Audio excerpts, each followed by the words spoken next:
Puji Tuhan, selamat pagi Bapak Ibu Saudara yang diberkati di dalam nama Tuhan kita Yesus Kristus. Pagi hari ini kembali kita akan merenungkan kebenaran firman Tuhan. Kiranya renungan firman Tuhan ini bisa menjadi kekuatan yang baru buat kita melangkah di sepanjang hari ini. Judul renungan firman Tuhan adalah Roh Kudus. Mari kita pelajari tentang Roh Kudus ini siapa ya. Roh Kudus adalah pribadi yang memiliki kepribadian. Ya, yang artinya dia memiliki pemikiran yang mengetahui apa yang dipikirkan manusia. Dalam 1 Korintus pasalnya yang ke-11 berkata demikian, siapa gerangan di antara manusia yang tahu apa yang terdapat di dalam diri manusia, selain roh manusia sendiri yang ada di dalam dia? Demikian pula lah tidak ada orang yang tahu apa yang terdapat di dalam diri Allah, selain roh Allah. Kemudian Roh Kudus itu memiliki perasaan.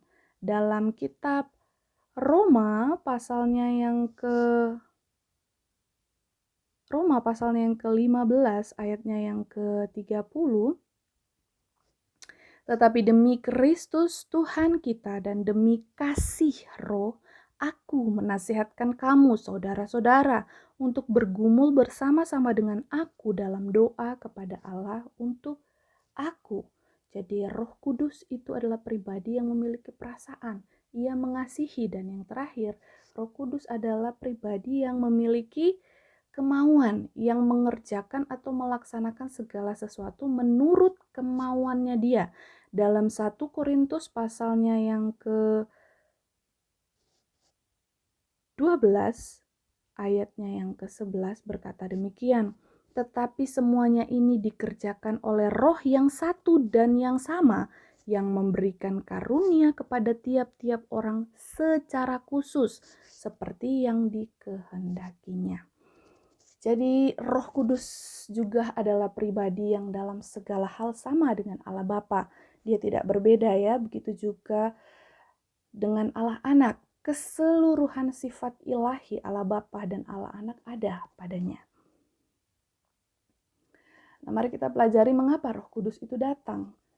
Untuk memuliakan Yesus Kristus. Mari kita lihat buktinya dalam Yohanes pasalnya yang ke-16 ayatnya yang ke-14.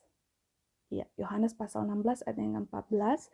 Ia akan memuliakan aku sebab ia akan memberitakan kepadamu apa yang diterimanya daripadaku.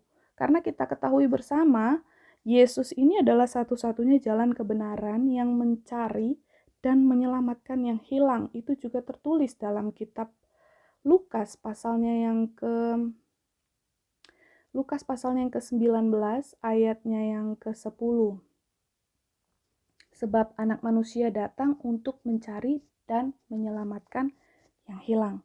Jadi kita tahu kebenaran itu ya, mengapa Roh Kudus datang. Dan mari kita lihat peran Roh Kudus yang utama. Ada dua hal. Peran Roh Kudus yang utama.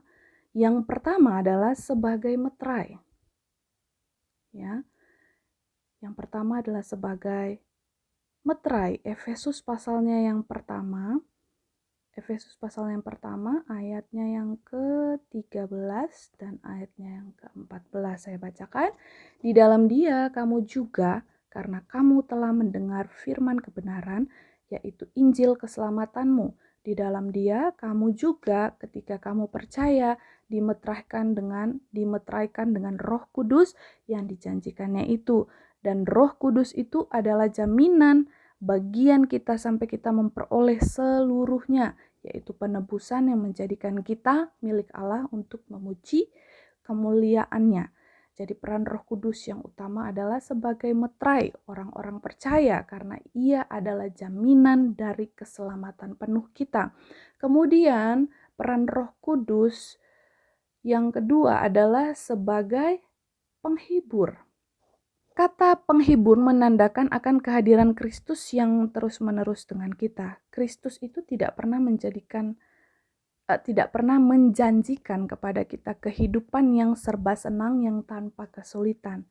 Janjinya adalah kehadirannya selalu dengan kita, baik pada waktu senang maupun sulit. Mari kita lihat Ibrani pasalnya yang ke-13, ayatnya yang ke-5b.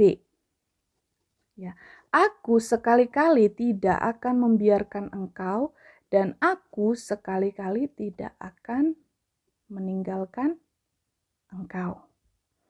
Jadi kesimpulannya, mari beri diri kita untuk dipimpin sepenuhnya oleh Roh Kudus. Mari bersama-sama kita berdoa, dan kiranya renungan kebenaran firman Tuhan ini sekali lagi mengingatkan kita bahwa peran Roh Kudus itu, tentang Roh Kudus itu sendiri sebagai pribadi yang memiliki pemikiran, perasaan, dan kemauannya, dan peran Roh Kudus itu sangat penting dalam kehidupan kita, dan kiranya ini bisa menjadi kekuatan yang baru bagi kita. Mari sama-sama kita berdoa. Bapa di surga, sekali lagi terima kasih untuk renungan firman-Mu Tuhan pagi hari ini kembali mengingatkan kami bahwa Roh Kudus itu penting bagi kehidupan kami. Roh Kudus itu penting dalam kehidupan kami untuk membawa kehidupan kami ke jalan-Mu yang benar, Tuhan. Tolong kami, Roh Kudus pimpin kami serahkan hidup kami ke dalam tangan-Mu, supaya kami hidup dalam kebenaran firman-Mu, kami diberkati, semakin hari kami membuat keputusan sesuai dengan kebenaran firman-Mu, tentu saja dengan tuntunan Roh Kudus. Berkati kami dalam pendidikan kami, dalam keluarga kami, dalam pelayanan kami, pekerjaan kami. Tuhan Yesus memberkati kami, berkati gereja-gereja-Mu, berkati hamba-hamba-Mu, umat-Mu. Tuhan memberkati kota Malang ini, negara kami Indonesia ini, Tuhan berkati dan selamatkan. Kami siap memasuki hari yang baru ini bersama-sama dengan Engkau. Kami percaya Roh-Mu menyertai langkah kehidupan kami. Dalam nama Tuhan Yesus Kristus kami berdoa dan bersyukur. Haleluya. Amin. Dicurahkan sekarang, ku rindu kuasa